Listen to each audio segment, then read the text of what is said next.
Oops, 1 minute mga kaibigan. So today is Monday. Magbibigay ako ng information sa lahat ng mga kababayan natin na nag-a-avail ng amnesty program. Wala pong shortcut sa process.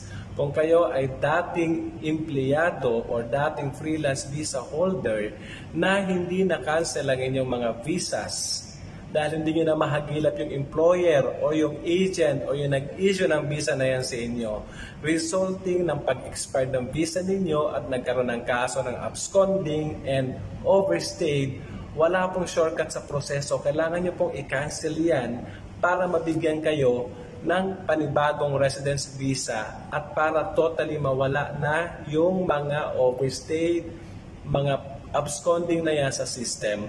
Kaibigan, merong proseso ginagawa para dyan. Ang kailangan nyo lang po pumunta kayo sa aming opisina, tutulungan po namin kayo step by step hanggang sa makuha nyo po yung 2 years residence visas na bago at mawala po ang inyong mga kaso sa system totally dito sa bansang UAE.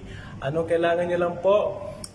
Magsadya po kayo sa amin, magpagawa ng schedule para sa free consultations para ma-accommodate kayo ng ating mga kasama sa trabaho para mabigyan kayo ng tamang advice at tamang proseso para ma-solve lahat ang problemang yan. So kaibigan, ano pang inaantay ninyo? Mag-message na.